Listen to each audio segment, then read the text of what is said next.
এবার বাড়ল এলপিজির দাম। জ্বালানির দাম বাড়লেও কমেনি ভোগান্তি, পাম্পে দীর্ঘ লাইন। সংসদে ক্ষোভ বিরোধী দলের, অর্থনীতিতে নেতিবাচক প্রভাবের আশঙ্কা ব্যবসায়ীদের। তেলের দাম সহনীয় পর্যায়ে বাড়ানো হয়েছে বলেছেন জ্বালানি মন্ত্রী। আইএমএফ এর ঋণের সঙ্গে দাম বৃদ্ধির সংশ্লিষ্টতা নেই দাবি অর্থমন্ত্রী। কাল বগুড়ায় যাচ্ছেন প্রধানমন্ত্রী, উদ্বোধন করবেন নতুন সিটি কর্পোরেশন। ভাষণ দেবেন বিএনপির জনসভায়। খাল খনন কর্মসূচি উদ্বোধনে যশোর যাবেন 27 এপ্রিল। হাম ও হামের উপসর্গে আরও 4 শিশুর মৃত্যু। হাসপাতালে রোগীর চাপ সামলাতে হিমশিম খাচ্ছেন চিকিৎসকরা। কাল থেকে শুরু হচ্ছে দেশব্যাপী হামের বিশেষ টিকাদান কর্মসূচি। যুক্তরাষ্ট্র ইরান দ্বিতীয় দফার বৈঠক কাল ইসলামাবাদে। যে কোনো মুহূর্তে আবারও যুদ্ধ শুরু হুঁশিয়ারি তেহরানের। বাব আল মানদেব প্রণালী বন্ধের হুমকি হুথিদের। দেখছিলেন ক্রাউন সিমেন্ট সংবাদ শিরোনাম। এক মাসে দ্বিতীয় দফায় বাড়ল ভোক্তা পর্যায়ে এলপিজির দাম। এবার কেজিতে বেড়েছে 17 টাকা 62 পয়সা। ভোক্তা পর্যায়ে বেশি ব্যবহার হওয়া 12 কেজি এলপিজি গ্যাস সিলিন্ডারের নতুন দাম 1728 টাকা থেকে বেড়ে দাঁড়ালো 1940 টাকায়। অর্থাৎ দ্বিতীয় দফায় 12 কেজিতে দাম বাড়ল 212 টাকা। Bangladesh energy regulatory commission BERC জানায়, নতুন দাম আজ রবিবার সন্ধ্যে 6টা থেকে কার্যকর হয়েছে। যুদ্ধের কারণে জাহাজ ভাড়া বাড়ায় দাম সমন্বয় করা হলো এবার। গত মাসে 12 কেজি ওজনের সিলিন্ডারের দাম ছিল 1341 টাকা। এপ্রিলের শুরুতেই সেই দাম 387 টাকা বাড়িয়ে করা হয় 1728 টাকা। সরকারি কোম্পানির এলপিজি 12.5 কেজি সিলিন্ডারের দাম অপরিবর্তিত থাকছে। অন্যদিকে গাড়িতে ব্যবহৃত অটো গ্যাসের দাম লিটার প্রতি 89 টাকা 50 পয়সা নির্ধারণ করে দিয়েছে বিইআরসি। এদিকে দাম বাড়ানোর পরও কমছে না জ্বালানি তেলের গ্রাহকদের ভোগান্তি। প্রতিদিনের মতো রাজধানীর পেট্রোল পাম্পগুলোতে আজও সকাল থেকে যানবাহনের দীর্ঘ লাইন। দাম বাড়ার পরেও দীর্ঘ সময় লাইনে থেকে ক্ষুব্ধ গ্রাহকরা। সব পাম্পে সরবরাহ চেইন ঠিক না হলে এমন ভোগান্তি কমবে না বলে মনে করছেন পাম্প সংশ্লিষ্টরা। রিপোর্ট করছেন শুভ মাহফুজ। সব ধরনের জ্বালানি তেলের দাম বাড়ানোর পরও কমেনি গ্রাহকদের ভোগান্তি। রাজধানীর পরিবাগে মেঘনা পেট্রোল পাম্পে তেল নিতে আসা গ্রাহকদের এই দীর্ঘ লাইন প্রতিদিনের মতো রবিবারও শাহবাগ বাংলাদেশ মেডিকেল হয়ে মোতালিব প্লাজা পর্যন্ত বিস্তৃত।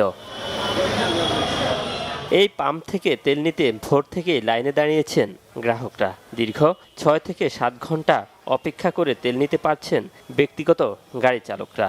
আর বাইকারদেরও অপেক্ষা করতে হচ্ছে 3 থেকে 4 ঘন্টা। দাম বাড়ানোর পরও ভোগান্তি না কমায় ক্ষুব্ধ তারা। 7 ঘন্টা পরে পাম্পের সামনে আসছি, এখনো তেল পাই নাই। অনেক কষ্ট হইতেছে ভাই, আল্লাহর কসম খাই ভাই, এর কি কাজ কাম বাদ দিয়া এইভাবে হয় না ভাই। তো মজুদ থাকার পরেও পাম্পওয়ালারা বলছে যে তেল নাই, তো তেলগুলো যাচ্ছে কোথায়? একই চিত্র রাজধানীর রমনা পেট্রোল পাম্পেও। অন্যান্য দিনের মতো রবিবারও এই পাম্পের গ্রাহকদের লাইন প্রেস ক্লাব পর্যন্ত বিস্তৃত। কি বলবো, বলার ভাষা নাই ভাই। আমরা রাইড শেয়ার করি, এখন আমরা যদি এখানে 6 ঘন্টা 10 মিনিট থাকি তা আমরা গাড়ি চালানো লাগবে না?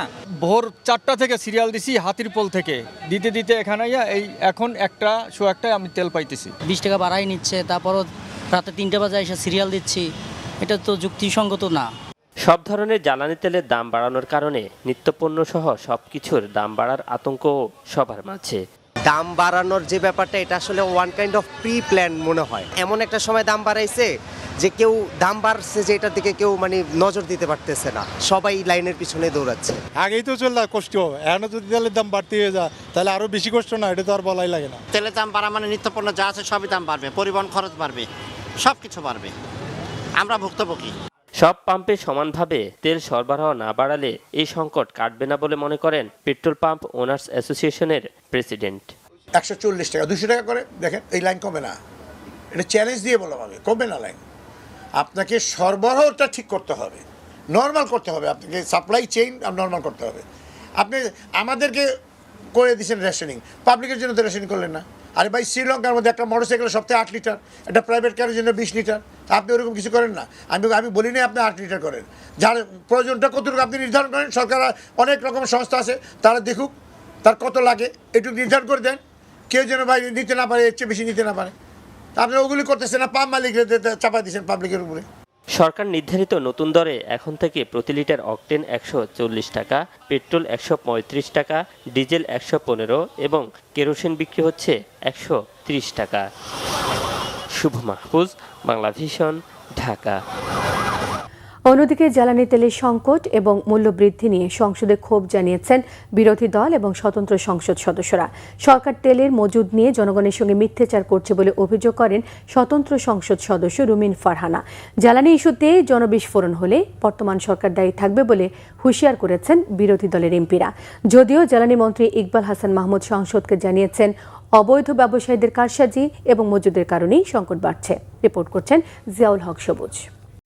আপনার সময় 6 মিনিট। রবিবার ডেপুটি স্পিকার ব্যারিস্টার কায়সার কামালের সভাপতিত্বে শুরু হয় সংসদের অধিবেশন। এতে এমপিরা নিজ নিজ এলাকার উন্নয়নের পাশাপাশি মাদকমুক্ত সমাজ গড়তে সরকারের সহায়তা চান। অনির্ধারিত আলোচনায় উঠে আসে জ্বালানি তেলের মূল্য বৃদ্ধি এবং সন্ধ্যা 7টার মধ্যে মার্কেট বন্ধের অদূরদর্শী সিদ্ধান্তের বিষয়। মাননীয় স্পিকার, কাদম্বরী মরিয়া প্রমাণ করিল যে কাদম্বরী মরে নাই। আমাদের তেলের দাম শেষমেশ বৃদ্ধি হইল মাননীয় স্পিকার। আশ্চর্য হয়ে লক্ষ্য করলাম মাননীয় স্পিকার, মন্ত্রীরা যখন সংসদে বক্তব্য দেন তখন তারা অবলীলায় বলেন বাংলাদেশে জ্বালানির কোনো ঘাটতি নাই। তখন মনে হয় বাংলাদেশে আল্লাহর রহমতে কোনো সংকট নাই। ওনারা যদি পরিষ্কার করে বলেন বাংলাদেশে বর্তমানে কত দিনের অকটেন ডিজেলের মজুদ আছে, কতদিন চলতে পারবে, পাম্পগুলো কেন পর্যাপ্ত পরিমাণ তেল পায় না। তুলি এলাকায় গিয়েছিলাম মাননীয় স্পিকার, সেখানে লাইনের পর লাইন 3-4 কিলোমিটার পর্যন্ত মোটরসাইকেলের লাইন হয়েছে। সারা দেশে সড়ক পথে যখন এসেছি দেখেছি এরকম লাইনের পর লাইন। আর আজকে বলা হচ্ছে তেলের কোনো সমস্যা নাই। এভাবে আমাদের আজকে সাধারণ জনমানুষকে আজকে দেখা যাচ্ছে বিক্ষুব্ধ করা হচ্ছে। এই বিস্ফোরণ ঘটলে এর জন্য বর্তমান সরকার দায়ী থাকবে মাননীয় স্পিকার। তবে লিখিত বক্তব্যে বিদ্যুৎ ও জ্বালানি মন্ত্রী ইকবাল হাসান মাহমুদ টুকু সংসদকে জানান অসাধু ব্যবসায়ীদের কালোবাজারি ও তেল মজুদের কারণেই সংকট তৈরি হয়েছে। এদিকে সংসদে রুমিন ফারহানার বক্তব্যের সময় সামনের সারিতে বসা সংসদ সদস্যদের বিরুদ্ধে অশালীন অঙ্গভঙ্গির অভিযোগ তোলেন বিরোধী দলীয় নেতা ডাক্তার শফিকুর রহমান। যে একজন স্বতন্ত্র সংসদ সদস্য তিনি যখন কথা বলছিলেন, দুঃখজনকভাবে ট্রেজারি বেঞ্চ থেকে সম্মানিত কিছু সদস্য এমন কিছু অঙ্গভঙ্গি করেছেন যেটা আমার বিবেকে আঘাত লেগেছে। বিষয়টা একেবারেই অগ্রহণযোগ্য যা করা হয়েছে। আমি এটার জন্য দুঃখ প্রকাশ করছি এবং আমি এটার নিন্দা জানাতেও বাধ্য হলাম। এদিকে কার্টুন শেয়ার করায় গ্রেপ্তারের প্রতিবাদ জানান এনসিপির সংসদ সদস্য হাসনাত আব্দুল্লাহ। জবাবে সরকার দলীয় চিফ হুইপ দেশের স্বার্থে সামাজিক যোগাযোগ মাধ্যমের সব ফেক আইডি খতিয়ে দেখে ব্যবস্থা নেওয়ার আহ্বান জানান। এগুলা গভীরভাবে খতিয়ে দেখা দরকার, সরকারের স্বার্থে, বিরোধী দলের স্বার্থেও। জিয়াউল হক সবুজ, বাংলা ভিশন, ঢাকা। জ্বালানি সংকটে দেশি বিদেশি বিনিয়োগ স্থবির হয়ে পড়েছে বলে জানিয়েছেন ব্যবসায়ীরা। নতুন করে জ্বালানি তেলের দাম বাড়ানোয় অর্থনীতি আরও চাপে পড়বে বলে মনে করছেন তারা। এই মুহূর্তে জ্বালানি সমস্যায় সবচেয়ে বড় সমস্যা বলে উল্লেখ করেন ব্যবসায়ী নেতারা। বৈশ্বিক সংকটকে মাথায় রেখে আসন্ন বাজেট দেওয়ার পরামর্শ দিয়েছেন বক্তারা। রিপোর্ট করছেন ইমরুল কায়েস। জাতীয় বাজেটে বেসরকারি খাতের অগ্রাধিকার ও দৃষ্টিভঙ্গি নিয়ে সেমিনারের আয়োজন করে ব্যবসায়ীদের সংগঠন metropolitan chamber of commerce and industry MCCI এবং ইকোনমিক রিপোর্টার্স ফোরাম ERF। রাজধানীর একটি হোটেলে আয়োজিত সেমিনারে বক্তারা বলেন জ্বালানি সংকটের চাহিদার তুলনায় ঘাটতি বেশি হয়, উৎপাদন ব্যাহত হচ্ছে। এ অবস্থায় তেলের দাম বাড়ানোয় অর্থনীতিতে নেতিবাচক প্রভাব পড়বে বলে মনে করেন তারা। তেলের দাম বেড়ে যাচ্ছে, সবকিছু মিলে cost of production in the country will increase, and as a result of the profit of the organization will decrease.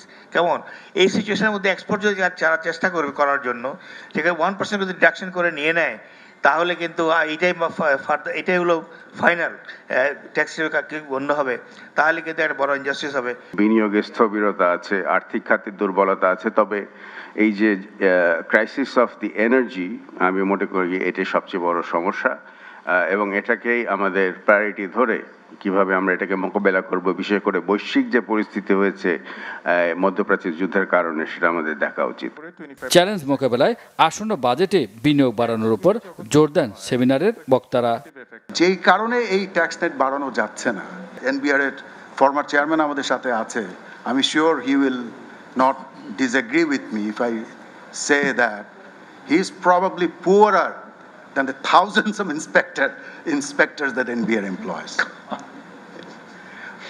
তার মানে এই যে একটা আমাদের রেন্ট সিকিং কালচার আছে এনবিআরে, এইটাই হচ্ছে সবচেয়ে বড় অন্তরায়। আপনি রেগুলার পদ দেন, আপনার যেই বললাম দেখেন এবার টার্গেট বাড়াই দিছে 6 লাখ, আপনি আমার এই আরো এত লাখ বেশি দেবেন।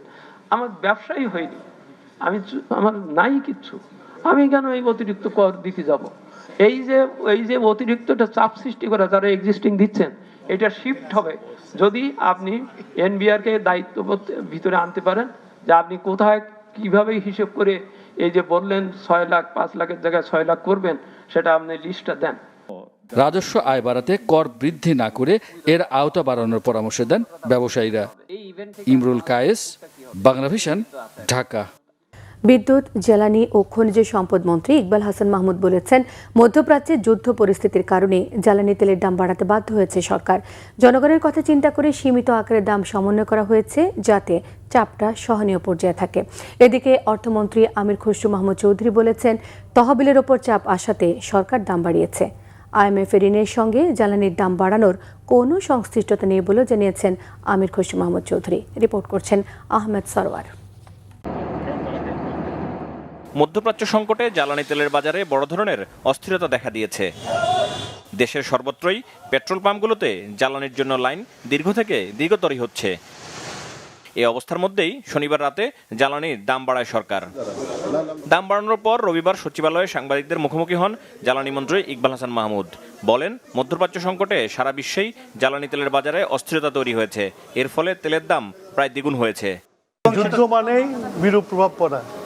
এই যুদ্ধে শুধু বাংলাদেশ না, সারা পৃথিবীর প্রতি প্রভাব পড়েছে, আমাদের উপর সেই প্রভাব আছে। সারা বিশ্ব তাদের তেলের দাম অ্যাডজাস্ট করেছে, এমনকি আমেরিকাও $5 বাড়াইয়ে দিচ্ছে। তো সেইখানে আমরা বাংলাদেশে গত এই যে যুদ্ধ লাগার পর থেকে আমরা যে ইম্পোর্ট করে যে আমরা যে স্টক তৈরি করেছি, তার যে দাম পড়েছে সেই দামের থেকে নিচে আমরা এখন প্রাইস অ্যাডজাস্টমেন্ট করছি। এটা করতে বাধ্য হয়েছি আমরা, কারণ এটা বৈদেশিক মুদ্রাতে কিনতে হয় এবং সেটা যাতে কিছু বেরিয়ে আমরা সহনীয় লেভেলে থাকতে পারি সেই ব্যবস্থা করেছি। এদিকে IMF এর বসন্তকালীন সভা থেকে ফিরে সচিবালয়ের নিজ কার্যালয়ে সাংবাদিকদের সাথে আলাপকালে অর্থমন্ত্রী জানান, তেলের দাম তার ওয়াশিংটনে মিটিংয়ে যাওয়ার আগেই বাড়ানোর সিদ্ধান্ত হয়েছে। আমাদেরকে সবাই বলছে, আপনারা তেলের দাম বাড়াচ্ছেন না কেন, আপনার তো তহবিল খালি হয়ে যাচ্ছে, তেলের দাম না বাড়লে সরকার দেশ চালাবেন কি করে? সুতরাং আমরা শেষ পর্যন্ত যতটুকু পেরেছি, IMF এর সাথে দাম বাড়ানোর কোনো সম্পর্ক নেই। আমি পরিষ্কার ভাষায় বলছি, এটা বরঞ্চ আমরা দামও কিন্তু বেশি বাড়াইনি। তহবিলের উপর এত প্রেশার আসতেছে, আমাদের তো বাকি প্রোগ্রাম চালাতে হবে। দেশের অর্থনীতি চালাতে গেলে আগামী দিনে বাজেট আসছে, তাই না? সুতরাং এটা মাথায় রেখে আমাদেরকে এই সিদ্ধান্ত নেওয়া হয়েছে, তাও খুব কম বাড়ানো হয়েছে। অর্থমন্ত্রী বলেন, আন্তর্জাতিক মুদ্রা তহবিলের সাথে আগের সরকারের সময় হওয়া সব শর্তে বর্তমান সরকার একমত নাও হতে পারে। আমরা যে এই শর্তগুলো আমরা গ্রহণ করব, সেটা জনগণের যদি কোনো ধরনের স্বার্থ সংরক্ষণে বাধাগ্রস্ত হয়, সেই সিদ্ধান্ত তো আমরা একটা নির্বাচিত সরকার নেব না। আগামী 15-20 দিন আর 1 মাস আলোচনা হতে পারে, এরপরে আলোচনা যেখানে গিয়ে দাঁড়ায় আমরা সিদ্ধান্ত নেব নেক্সট স্টেপ কোথায় যাবে। Family card is highly appreciated. Family card সব ডোনারদের কাছে অত্যন্ত ভালোভাবে গৃহীত হয়েছে, তারা খুবই আনন্দিত। বাংলাদেশ সরকার ফ্যামিলি কার্ডের মতো একটা ইনোভেটিভ নতুন একটা চিন্তা নিয়ে জনগণের কাছে তার সেবা, তার সুফল, অর্থনীতির সুফল জনগণের দ্বারে পৌঁছে দিচ্ছে। সব দাতা সংস্থাই বর্তমান সরকারকে সহযোগিতা করতে আগ্রহী জানিয়ে মন্ত্রী বলেন, শিগগিরই বিশ্বব্যাংক এবং এডিবির প্রেসিডেন্ট বাংলাদেশ সফরে আসবেন। IMF এর মিশন আসবে, ওয়ার্ল্ড ব্যাংকের মিশন আসবে, এডিবির মিশন আসবে, ইন্টারন্যাশনাল ইনফ্রাস্ট্রাকচার ব্যাংকের আসবে, IDB এর আসবে, সবাই আসবে। আহমেদ সরওয়ার, বাংলাভিশন, ঢাকা। 191টি সদস্য দেশের প্রতিনিধিদের অংশগ্রহণের মধ্য দিয়ে শেষ হলো আন্তর্জাতিক মুদ্রা তহবিল IMF এর 6 দিনের বসন্তকালীন সভা। দফায় দফায় বৈঠক আর দেন দরবারের পর দেশে ফিরেছেন বাংলাদেশের অর্থ ও পরিকল্পনা মন্ত্রী আমির খসরু মাহমুদ চৌধুরী। তবে রাজস্ব ও ব্যাংক খাতে সংস্কার বাস্তবায়নে অগ্রগতি না থাকায় বাংলাদেশের চলমান ঋণ কর্মসূচির পরবর্তী কিস্তি জুনে ছাড় না করার সিদ্ধান্ত নিয়েছে IMF। ওয়াশিংটন ডিসি থেকে আরও জানাচ্ছেন মহিবুল্লাহ মহিব। বিশ্ব অর্থনীতির বর্তমান পরিস্থিতি, ঋণের ঝুঁকি, উন্নয়নশীল দেশগুলোর বাজার ভিত্তিক অর্থায়ন এবং অর্থনৈতিক নীতি নির্ধারণ ছিল এবারের বসন্তকালীন আইএমএফের বৈঠকে আলোচনার মূল বিষয়। পাশাপাশি যোগ হয়েছে ইরান ইসরায়েল যুদ্ধে ঝুঁকিতে পড়া বিশ্ব অর্থনীতি। ওয়াশিংটনে আইএমএফ ও বিশ্বব্যাংকের স্প্রিং মিটিংয়ে অংশ নিয়ে সাইডলাইনে এসব সংস্থার কর্মকর্তাদের সঙ্গে একাধিক বৈঠক করে বাংলাদেশের প্রতিনিধি দল। চলমান $5.5 বিলিয়ন ঋণ কর্মসূচির আওতায় $1.3 বিলিয়ন কিস্তি জুনে ছাড় হওয়ার কথা থাকলেও তা আপাতত স্থগিত রাখার সিদ্ধান্ত নেয় আইএমএফ। তবে বিশ্বব্যাংক ও আইএমএফ এর সাথে আলোচনা অব্যাহত রাখার কথা জানিয়েছে বাংলাদেশ। মধ্যপ্রাচ্যের যুদ্ধের প্রভাবে সৃষ্ট আর্থিক ঘাটতি পূরণে বাংলাদেশকে নিয়মিত বাজেটে বাড়তি অর্থ সহায়তা দেওয়ার প্রতিশ্রুতিও দিয়েছে আন্তর্জাতিক মুদ্রা তহবিল, আইএমএফ ও বিশ্বব্যাংক। স্প্রিং মিটিংয়ে সিদ্ধান্ত না এলেও ঋণের কিস্তি ছাড়ে আলোচনা অব্যাহত থাকবে বলে জানায় বাংলাদেশের প্রতিনিধি দল। বিশেষ এক প্রেক্ষাপটের মধ্য দিয়ে শেষ হলো বসন্তকালীন আইএমএফ এর 6 দিনের বৈঠক। এই বৈঠকে সবচেয়ে গুরুত্বপূর্ণ আলোচনার কেন্দ্রবিন্দু ছিল ইরান এবং ইসরায়েল যুদ্ধ। এই ইসরায়েল এবং ইরানের যুদ্ধে বিশ্বব্যাপী যে অর্থনৈতিক মন্দা তৈরি হয়েছে সেটি কিভাবে কাটিয়ে উঠবে বিশ্ব, সেটিই ছিল আলোচনার মূল বিষয়। আর এই বৈঠকে বাংলাদেশের 11 সদস্যের প্রতিনিধি দল তারা চেয়েছে বিশ্বব্যাংক এবং আইএমএফের কিভাবে ঋণের কিস্তি ছাড় করানো যায় সেই বিষয়ে বারবার দফায় দফায় আলোচনা করেছে বাংলাদেশ। তবে চূড়ান্ত সিদ্ধান্ত না হলেও বাংলাদেশ জানিয়েছে যে দ্রুত সময়ের মধ্যেই সমাধান হবে বাংলাদেশের মানুষের স্বার্থ অক্ষুণ্ণ রেখে। Muhibullah Muhib, Bangla vision, Washington DC, যুক্তরাষ্ট্র। নানা জল্পনা কল্পনার অবসান ঘটিয়ে দেশের ত্রয়োদশ সিটি কর্পোরেশন হিসেবে আত্মপ্রকাশ করতে যাচ্ছে বগুড়া। সোমবার বর্ণাঢ্য আয়োজনের মধ্য দিয়ে নতুন এই সিটির আনুষ্ঠানিক উদ্বোধন করবেন প্রধানমন্ত্রী তারেক রহমান। তার সফরকে ঘিরে বগুড়া জুড়ে সাজ রব। স্থানীয়দের মাঝে বিরাজ করছে উৎসাহ উদ্দীপনা। মতিউর রহমানের ক্যামেরায় আব্দুর রহিম বগরা রিপোর্ট, জানাচ্ছেন সিরাজুম্মনির শুভ। সরকার প্রধান হওয়ার পর সোমবার প্রথম নিজ জেলা বগুড়া সফর করবেন তিনি। এবারের সফরে বগুড়াকে দেশের 13তম সিটি কর্পোরেশন হিসেবে ঘোষণা করবেন প্রধানমন্ত্রী। অংশ নেবেন বেশ কিছু রাষ্ট্রীয় কর্মসূচিতেও। প্রধানমন্ত্রীর আগমন ঘিরে পুরো জেলা জুড়ে বিরাজ করছে সাজ রব। ধুয়ে মুছে রং করে সাজানো হচ্ছে সরকারি সব স্থাপনা। শেষ সময়ের কাজ চলছে জনসভাস্থল বগুড়া মহানগরের আলতাফুন্নেসা খেলার মাঠে। বিশেষ করে তার পৈতৃক ভিটা গাবতলীতে বিরাজ করছে উৎসব মুখর পরিবেশ। এলাকায় একটা সাড়া পড়ে গেছে সবকিছুতে। ছেলে মেয়েরা চিন্তা করতেছে কেমনে তারা তাকে বরণ করবেন। 18 বছরের বঞ্চনার ইতিহাস, এই ইতিহাসের এই বঞ্চনা ইতিহাসকে উনি এই 18 বছর পিছিয়ে যাওয়া বগুড়াকে তিনি এগিয়ে নিয়ে যাবেন। এটি বগুড়া মানুষের কথা। যখনই সিটি কর্পোরেশন হবে তখন কিন্তু এর পরিধি, উন্নয়নের পরিধি অনেক গুণে বেড়ে যাবে। সর্ব সেক্টরে, স্বাস্থ্য, কৃষি, শিক্ষা, সমস্ত, যোগাযোগ ইত্যাদি। প্রধানমন্ত্রী তারেক রহমানের এই সফর শুধু আনুষ্ঠানিকতা নয়, বগুড়ার মানুষের জন্য নতুন প্রত্যাশার বার্তা হয়ে আসছে বলে জানান জনপ্রতিনিধিরা। একটা আনন্দ উৎসব মুখর পরিবেশে আমাদের এই জনসভাটা অনুষ্ঠিত হবে। আমাদের জনসভার প্রস্তুতি প্রায় শেষ। আজকে আমাদের সুযোগ এসেছে, মাননীয় প্রধানমন্ত্রী আসছেন। মাননীয় প্রধানমন্ত্রীর কাছে আমাদের কথা বলার সময় এসেছে এবং ইতিমধ্যে আমি মাননীয় প্রধানমন্ত্রীকে পার্লামেন্টে কিছু অবহিত করেছি। বগুড়ায় একাধিক গুরুত্বপূর্ণ উন্নয়ন প্রকল্পের উদ্বোধন করবেন প্রধানমন্ত্রী তারেক রহমান। এর মধ্যে রয়েছে বগুড়া পৌরসভাকে দেশের 13তম সিটি কর্পোরেশন ঘোষণা। জেলার উন্নয়নে যুক্ত হবে নতুন গতি, এমনটাই বিশ্বাস বিশিষ্ট জনদের। প্রধানমন্ত্রী হয়েছেন বগুড়ার সন্তান, বগুড়ার উন্নয়ন হবে, এটাই স্বাভাবিক। আমাদের প্রত্যাশা যে বিগত 15টি বছর আমরা যে বঞ্চিত ছিলাম, সেই বঞ্চিত জায়গা থেকে আমরা আমাদের সমতার জায়গায় আসতে চাই। সোমবার বিকালে মহানগরের আলতাফুন্নেসা খেলার মাঠে জেলা বিএনপির আয়োজনে জনসভায় বক্তব্য রাখবেন প্রধানমন্ত্রী, যাকে কেন্দ্র করে এরই মধ্যে সম্পন্ন হয়েছে নিরাপত্তা সহ সব প্রস্তুতি। সিরাজুম্মনির শুভ, বাংলা ভিশন, নিউজ ডেস্ক। এদিকে খাল খনন কর্মসূচির কার্যক্রম উদ্বোধন করতে আগামী 27 এপ্রিল যশোর এবং 2 মে সিলেটে যাবেন প্রধানমন্ত্রী তারেক রহমান। সচিবালয়ে পানি সম্পদ ব্যবস্থাপনা বিষয়ক সভায় সরকারের 180 দিনের কর্মসূচি নিয়ে বিশদ আলোচনা হয়েছে। বৈঠকের পর মন্ত্রী জানান, সামনে বর্ষা, বন্যা হলে আগাম প্রস্তুতি হিসেবে সর্বোচ্চ চিন্তাভাবনা রয়েছে সরকারের। চট্টগ্রাম এবং ঢাকার জলাবদ্ধতা প্রসঙ্গে পানি সম্পদ মন্ত্রী জানিয়েছেন, অল্প সময়ের মধ্যে জলাবদ্ধতা নিরসন সম্ভব নয়, তবে সরকার এ বিষয়ে ইতিবাচক বলে তিনি জানিয়েছেন। কিভাবে এগুলাকে আমরা সর্বোচ্চ 27 তারিখ যশোরে খালখনন কর্মসূচি তিনি উদ্বোধন করবেন এবং 2 মে সিলেটে খালখনন কর্মসূচি উদ্বোধন করবেন। এছাড়াও আমাদের সারা দেশব্যাপী এই কর্মসূচি অব্যাহত রয়েছে। আমাদের মন্ত্রণালয়ের আরও আনুষঙ্গিক যে সমস্ত কাজ রয়েছে সেগুলো নিয়ে বিশদ এবং বিস্তারিত আলোচনা হয়েছে। সকল ব্যাপারে আমাদের প্রস্তুতি আছে। আমরা তো ইচ্ছা করলে খুব এই অল্প সময়ের মধ্যেই সকল জলাবদ্ধতা দূর করতে পারবো না, তবে আমাদের আগ্রহ, ইচ্ছা এবং মহৎ উদ্যোগ রয়েছে এগুলা নিরসন করার জন্য। দেশের স্বার্থ অক্ষুণ্ণ রেখে চট্টগ্রাম বন্দরে new marine container terminal NCT পরিচালনায় ডিপি ওয়ার্ল্ডের সঙ্গে চুক্তির বিষয়ে সরকারের পক্ষ থেকে পর্যালোচনা করা হচ্ছে বলে জানিয়েছেন নৌপরিবহন মন্ত্রী শেখ রবিউল আলম। দেশের স্বার্থের বাইরে গিয়ে কোনো সিদ্ধান্ত নেওয়া হবে না বলেও তিনি জানিয়েছেন। রবিবার দুপুরে চট্টগ্রাম বন্দরের কার্যক্রম পরিদর্শনে গিয়ে সাংবাদিকদের এসব তথ্য জানিয়েছেন নৌপরিবহন মন্ত্রী। বলেন, বিষয়টি আরও ভালোভাবে বিশ্লেষণ করে তারপর সিদ্ধান্ত নেওয়া হবে। বন্দরের আগে সকল অনিয়ম খতিয়ে দেখা হচ্ছে বলেও জানিয়েছেন তিনি। বন্দরের কার্যক্রম আরও গতিশীল করতে বে টার্মিনাল নির্মাণ সহ উন্নয়ন কার্যক্রম অব্যাহত রাখার কথা জানিয়েছেন মন্ত্রী। আরও বলেন, সমন্বিতভাবে কাজ করলে বন্দরের কার্যক্রমকে আরও বেগবান করা সম্ভব। আমাদেরকে বৃহত্তর স্বার্থটাও চিন্তা করতে হবে। আমরা একটা পরিবর্তিত পরিস্থিতিতে এগিয়ে যাচ্ছি, প্রতিযোগিতাপূর্ণ বিশ্বকে ফেস করছি।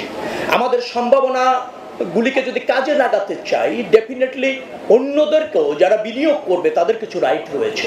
সেখানে একটা প্রতিযোগিতা আছে আন্তর্জাতিক পর্যায়ে। ভিয়েতনাম যে সুবিধা দিচ্ছে, শ্রীলঙ্কা দিচ্ছে, ইন্ডিয়া দিচ্ছে, দিয়ে আবার তারা সুবিধা নিচ্ছে। আমাদেরও কোনো কোনো জায়গায় একটু উদার হয়ে বেশি সম্ভাবনা বা বেশি সুবিধাটা নেওয়ার মানসিকতাটা ক্রিয়েট করতে হবে। আমি আবারও বলতে চাই, দেশ এবং জনগণের সর্বাধিক স্বার্থ অক্ষুণ্ণ রেখেই আমরা অগ্রসর হব। অতীতে কেউ ছাত্রলীগ করলেও এনসিপিতে যোগ দিতে পারবে বলে জানিয়েছেন জাতীয় নাগরিক পার্টির আহ্বায়ক নাহিদ ইসলাম। আরও বলেন, আগে কে কি করেছে তা দেখার বিষয় নয়, এনসিপিতে যোগ দেওয়ার পর তিনি এনসিপি সংগঠক, এনসিপি নেতাকর্মী হিসেবে কাজ করতে পারবেন। বিভিন্ন রাজনৈতিক প্ল্যাটফর্মে নেতাদের এনসিপিতে যোগদান উপলক্ষে দুপুরে রাজধানী বাংলা মোটরে দলটির অস্থায়ী কেন্দ্রীয় কার্যালয়ে আয়োজিত সংবাদ সম্মেলনে তিনি এসব কথা বলেন। যারা এনসিপির গঠনতন্ত্র অনুযায়ী এনসিপির দায় ও দরদে রাজনীতি প্রতিষ্ঠা করতে চায়, তাদের সঙ্গে নিয়ে জুলাই গণ অভ্যুত্থানের আকাঙ্ক্ষাকে মাথায় রেখে অগ্রসর হবার কথা জানিয়েছেন নাহিদ। তিনি আরও জানান, এখন যারা এনসিপির সঙ্গে আছেন, আগে তারাও দলের সঙ্গে ছিলেন, শুধু প্ল্যাটফর্ম ভিন্ন ছিল। এ সময় সারা দেশের তরুণদের এনসিপিতে যোগদানের আহ্বান জানিয়েছেন এনসিপির এই নেতা। এনসিপিতে আমরা যুক্ত হওয়ার ক্ষেত্রে কার কি সাবেক পরিচয় এটা আমাদের কাছে মুখ্য নয়। কে আগে কোন রাজনৈতিক দল বা সংগঠন করে এসেছে, ছাত্র দল হোক, ছাত্র শিবির হোক, ছাত্র অধিকার পরিষদ, ইভেন কি ছাত্রলীগ হোক, কার সাবেক পরিচয় এটা আমাদের কাছে মুখ্য নয়। আজকে থেকে যখন কেউ এনসিপিতে আসবে, সে এনসিপির সংগঠক, এনসিপির নেতাকর্মী হিসেবে কাজ করবে। হামে আক্রান্ত রোগীর সংখ্যা হাসপাতালগুলোতে ক্রমান্বয়ে বেড়েই চলেছে। কুমিল্লা, চাঁদপুর, ময়মনসিংহ, নারায়ণগঞ্জ সহ রাজধানীর বিভিন্ন প্রান্তের শিশুরা হামে আক্রান্ত হচ্ছে। গত 24 ঘন্টায় সারা দেশে 4 জন শিশু মারা গেছে। চিকিৎসকরা বলছেন, হামে আক্রান্ত শিশুদের প্রথমে বেসরকারি হাসপাতালে ভর্তি করায় সেখানে সুস্থ না হওয়ায় সরকারি হাসপাতালে চাপ বাড়ছে। সোমবার সারা দেশব্যাপী শুরু হবে হামের বিশেষ টিকাদান কর্মসূচি। আরও জানাচ্ছেন সৈকত সাদিক। টানা কয়েকদিন জ্বর, কাশি, শরীরে লালচে দাগ বা র্যাশ। শিশুদের এমন অপসর্গ নিয়েই বেশিরভাগ স্বজনরা রাজধানীর সরকারি হাসপাতালগুলোতে ভর্তি হচ্ছেন। মাতালেতে ফেরত দিচ্ছে, বলছে অন্য মেডিকেলে দেখেন, তারপরে নেয় বলছে। আমার বাচ্চার 7 দিন ধরে জ্বর, মানে নর্মালি জ্বর ছিল, 7 দিন ধরে বেশি করে আসতে, এই জন্য আর কি আমি এখানে আইছি। রাজধানীর মুগদা হাসপাতালের হামের বিশেষায়িত ওয়ার্ডে 55 জন শিশু চিকিৎসাধীন। এদের বেশিরভাগ বয়স 1, 2, 3 কিংবা 4। রবিবার একজন শিশু মারাও গেছে। হাসপাতালে এসে চিকিৎসা পেলেও স্বজনদের থাকতে হয় বেশ উদ্বিগ্ন। আমরা ওইভাবে ভাইরাস হিসাবে অনেক ভয় পেয়ে গেছি। আজকে একটা বাচ্চাও মারা গেছে আমাদের এইখানে। খারাপ লাগে, এরকম চোখের সামনে দেখলে খারাপ লাগে না? আল্লাহ সব বাচ্চাকে সুস্থ করুক, যেরকম আমরা যাচ্ছি ভালোভাবে ওরকম সবাই যাক। রাজধানীর বিভিন্ন এলাকা থেকেও ভর্তি আছে এই হাসপাতালে। স্বজনরা জানান, বেসরকারি হাসপাতালে চিকিৎসা না পেয়েই বাধ্য হয়ে ছুটে আসেন সরকারি হাসপাতালে। বিভিন্ন ডক্টর ববেরচর, মাউতাল, এমনি প্রাইভেট ভাবে ডাক্তার দেখাইছি, জ্বর কমে না। বাসার কাছে এক ডাক্তার দেখাইছিল আর কি, গতকাল থেকে হাম দেখা যেতেছে আর কি, পরে তাড়াতাড়ি করে। এর জন্য সরকারি হাসপাতালে চিকিৎসকদের চিকিৎসা দিতে হিমশিম খেতে হয়। তাদের মতে অনেক হাসপাতাল কিংবা ক্লিনিক জ্বর কাশি দেখলেও হাম মনে করে রোগীদের ভর্তি করাচ্ছেন না। র্যাশ দেখলেই যেন আমরা হাম বলে আতঙ্কিত না হয়ে পড়ি এবং সাথে সাথে যেন হাসপাতালে চলে না আসে। এমনও দেখা গিয়েছে হাম শোনা মাত্রই হাসপাতালে চলে এসেছে, ভর্তি করাতে না চাইলেও দেখা যাচ্ছে কান্নাকাটি করে অনুরোধ করেও ভর্তি হয়ে যাচ্ছে, কিন্তু সেটা আসলে হাম না। সুতরাং এটা একটা কিন্তু উদ্বেগের বিষয়। ভাইরাসজনিত হাম রোগের হাত থেকে শিশুদের রক্ষা পেতে স্বাস্থ্যবিধি মেনে চলার পরামর্শ দিয়েছেন চিকিৎসকরা। সৈকত সাদিক, বাংলা ভিশন, ঢাকা। দেশে বিভিন্ন জায়গায় টিকাদান কর্মসূচি এবং ক্যাম্পেইন শুরু হয়েছে। ময়মনসিংহ মেডিকেল কলেজ হাসপাতালে হাম আক্রান্ত রোগীর সংখ্যা কমছে না। 24 ঘন্টায় হাসপাতালটিতে হাম আক্রান্ত এক শিশুর মৃত্যু হয়েছে। ময়মনসিংহ মেডিকেলে এ নিয়ে চিকিৎসাধীন অবস্থায় 14 জন শিশু মৃত্যু হলো। 24 ঘন্টায় আরও 34 জন শিশু হামের উপসর্গ নিয়ে এই হাসপাতালে আইসোলেশন ওয়ার্ডে ভর্তি হয়েছে। হাম আইসোলেশন ওয়ার্ডে এখন 78 জন রোগী ভর্তি হয়ে চিকিৎসাধীন। 24 ঘন্টায় চট্টগ্রামের বিভিন্ন হাসপাতালে নতুন করে আরও 23 শিশু হামের উপসর্গ নিয়ে ভর্তি হয়েছে। সিভিল সার্জন কার্যালয়ের দেওয়া তথ্য অনুযায়ী নতুন সহ হামের উপসর্গ নিয়ে ভর্তি রোগীর সংখ্যা দাঁড়িয়েছে 92 জনে। এদিকে আগামীকাল থেকে চট্টগ্রাম সিটি কর্পোরেশন এলাকায় মাসব্যাপী টিকাদান ক্যাম্পেইন শুরু করবে চট্টগ্রাম সিটি কর্পোরেশন। এবারে ক্যাম্পেইনে 37 জোনের 41টি ওয়ার্ডে মোট 3,300,000 শিশুকে টিকাদানের লক্ষ্যমাত্রা নির্ধারণ করা হয়েছে। অন্যদিকে নরসিংদীতেও আগামীকাল থেকে জেলা জুড়ে শুরু হচ্ছে হাম রুমেলার টিকাদান কার্যক্রম, চলবে 10 মে পর্যন্ত। দুপুরে নরসিংদী সিভিল সার্জন কার্যালয়ে এক সংবাদ সম্মেলনে এ তথ্য জানানো হয়েছে। হজ যাত্রার তৃতীয় দিনে 14টি ফ্লাইটে আরও 5,707 হজ যাত্রী সৌদি আরবের উদ্দেশ্যে রওনা করেছেন। এছাড়া 7,634 জন হজযাত্রী সৌদি আরবে পৌঁছেছেন। এবছরের হজ ব্যবস্থাপনায় সন্তুষ্টি প্রকাশ করছেন যাত্রীরা। এদিকে হজ কর্তৃপক্ষ বলছে যাত্রীদের দুর্ভোগ লাভ হবে, আন্তরিকতার কোনো ঘাটতি নেই। রিপোর্ট করছেন নাবিল জাহাঙ্গীর। হজযাত্রীদের পদচারণায় মুখর আশকোনা হজ ক্যাম্প। এখানেই বোর্ডিং পাস সহ ইমিগ্রেশনের প্রয়োজনীয় কাজ করতে পারছেন যাত্রীরা। রবিবার মোট 5,707 জন যাত্রী আশকোনা হজ ক্যাম্প থেকে চেকিং, বোর্ডিং পাস এবং ইমিগ্রেশন সহ অন্যান্য আনুষ্ঠানিকতা শেষ করেন। আমাদের সকলের জন্য আপনারা দেশবাসী সকলে দোয়া করবেন, ইনশাল্লাহ আমরাও আপনাদের জন্য ইনশাল্লাহ দোয়া করব। দেশবাসীর জন্য দোয়া করব এবং সারা দেশের যত মুরব্বিয়ান আছে তাদের জন্য দোয়া করব, পীর পয় প্যারামানের কাছে দোয়া করব। আল্লাহ যাতে সারা বিশ্বের শান্তি নাজিল করে।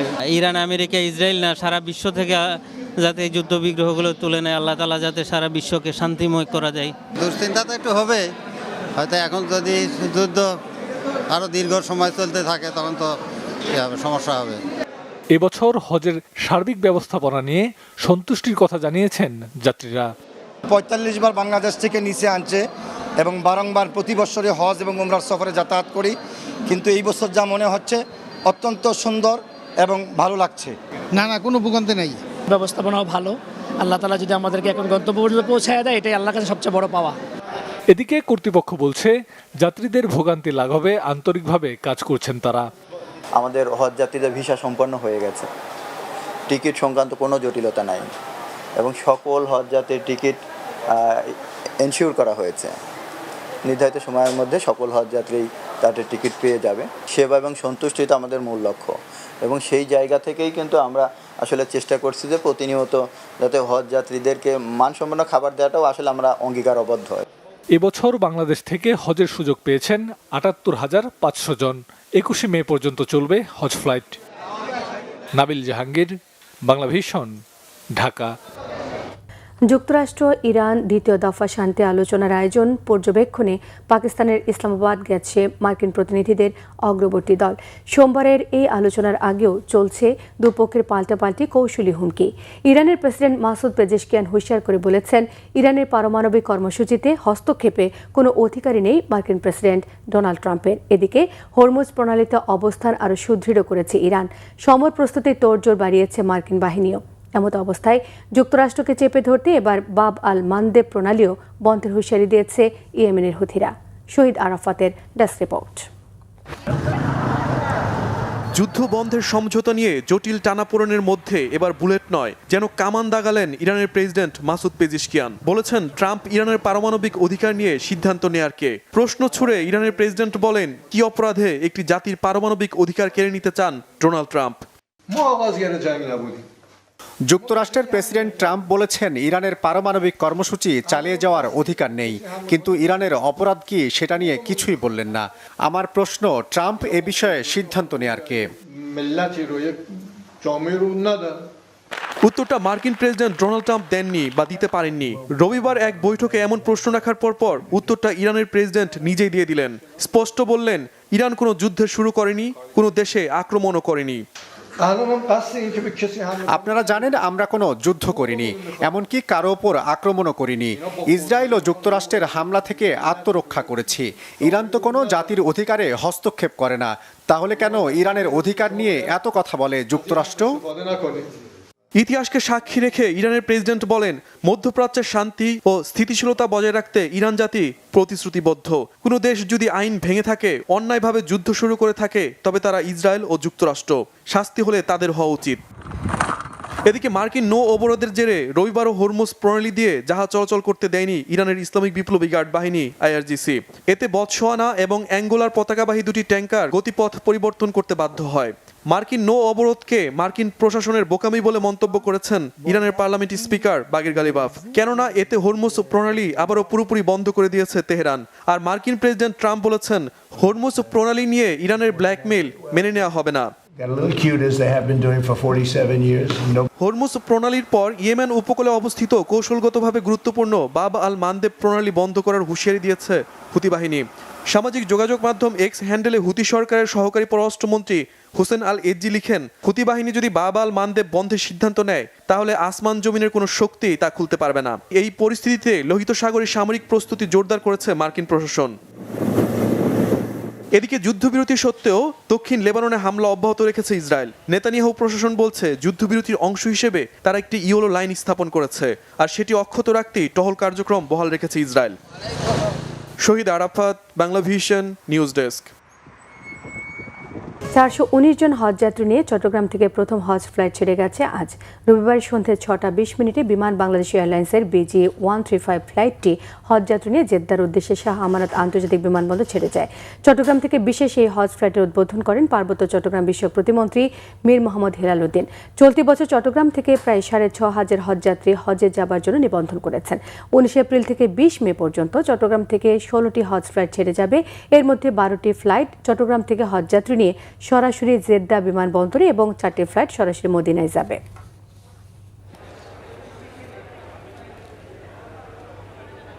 রাজধানীর গোপীবাগে সাদেক হোসেন খোকা রোডের ভবন রক্ষা এবং যাতায়াতের রাস্তা বাধাগ্রস্ত করে রাজুকের প্রাচীর নির্মাণ না করার আহ্বান ভবন মালিক এবং এলাকাবাসীর। এলাকাবাসী জানিয়েছেন, সাদেক হোসেন খোকা রোডটি এলাকার অ্যাম্বুলেন্স যাতায়াত জরুরি সেবার একমাত্র মাধ্যম। এটি বাধাগ্রস্ত হলে নাগরিক সেবা গ্রহণে বাধাগ্রস্ত হবে এলাকাবাসী। এ সময় তারা জানিয়েছেন, 13 নম্বর হোল্ডিংয়ের ভবনটি রাজুকের অনুমোদিত নকশা অনুযায়ী নির্মাণ করা হয়েছে। আইনি প্রক্রিয়া ছাড়া বৈধ ভবন ভেঙে ফেলার অধিকার নেই রাজুকের। এ সময় এলাকাবাসী জানান, আনুষ্ঠানিক নোটিশ না দিয়ে ব্যক্তিগত সম্পত্তিতে হস্তক্ষেপ করা মানবাধিকার লঙ্ঘন। এ সময় এলাকাবাসী চলাচলের সড়কটি বাধাগ্রস্ত না করার আহ্বান জানিয়েছেন স্থানীয়রা। উঁচা জমি, কাগজপত্র সব কিছু মানে ঠিক আছে, কিন্তু তারা এটা মানতেছে না। তারা আমাদের কোনো জিনিসই মানে শুনতেছে না। তারা এটা ভাঙার জন্য উঠে পড়ে লাগছে, যেটা ভাঙবো আমরা উঁচা জমি নিব। আমাদের অনুরোধ, ওনারা আমাদের কোনো নোটিশ দেননি। ওনারা বৃহস্পতিবার দিন এসে আমাদেরকে বলতেছে যে এটা তো হয় না, আমাদের তো একটু সময় দিতে হবে, আমাদের একটু যেন সময় দেয়।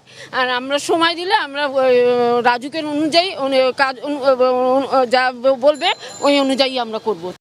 ব্রাহ্মণবাড়িয়ায় তিতাসের 31 নম্বর কূপের খনন কাজের উদ্বোধন করা হয়েছে।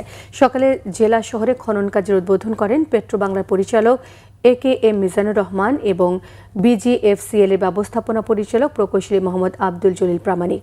এ সময় প্রকল্প পরিচালক মোহাম্মদ মাহমুদুল নবাব, খনন ঠিকাদার প্রতিষ্ঠানের পরিচালক মিস্টার লাইলিন জেন সহ BGFCL এর কর্মকর্তারা উপস্থিত ছিলেন। প্রকল্প পরিচালক জানান, রবিবার থেকে ঠিক 210 দিন পর 31 নম্বর কূপের খনন কাজ শেষ হবে। সফলভাবে সম্পন্ন হলে জাতীয় গ্রিডে যুক্ত হবে আরও 15 মিলিয়ন ঘনফুট গ্যাস। কূপটির খনন ব্যয় ধরা হয়েছে 594 কোটি টাকা।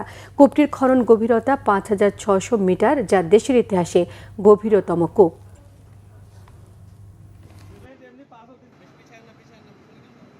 সংবাদ শেষ করব ক্রাউন সিমেন্ট শিরোনামগুলো আরও একবার জানিয়ে দিয়ে। এবার বাড়ল এলপিজির দাম। জ্বালানির দাম বাড়লেও কমেনি ভোগান্তি। পাম্পে দীর্ঘ লাইন, সংসদে ক্ষোভ বিরোধী দলের, অর্থনীতিতে নেতিবাচক প্রভাবের আশঙ্কা ব্যবসায়ীদের। তেলের দাম সহনীয় পর্যায়ে বাড়ানো হয়েছে বলেছেন জ্বালানি মন্ত্রী। IMF ঋণের সঙ্গে দাম বৃদ্ধির সংশ্লিষ্টতা নেই, দাবি অর্থমন্ত্রীর। কাল বগুড়ায় যাচ্ছেন প্রধানমন্ত্রী। উদ্বোধন করবেন নতুন সিটি কর্পোরেশন। ভাষণ দেবেন বিএনপি জনসভায়। খাল খনন কর্মসূচি উদ্বোধনে যশোর যাবেন 27 এপ্রিল। হাম এবং হামের উপসর্গে আরও 4 শিশুর মৃত্যু। হাসপাতালে রোগীর চাপ সামলাতে হিমশিম খাচ্ছেন চিকিৎসকরা। কাল থেকে শুরু হচ্ছে দেশব্যাপী হামের বিশেষ টিকাদান কার্যক্রম। যুক্তরাষ্ট্র ইরান দ্বিতীয় দফায় বৈঠক কাল ইসলামাবাদে। যে কোনো মুহূর্তে আবারও যুদ্ধ শুরুর হুঁশিয়ারি তেহরানের। বাব আল মানদেব প্রণালী বন্ধের হুমকি হুথিদের।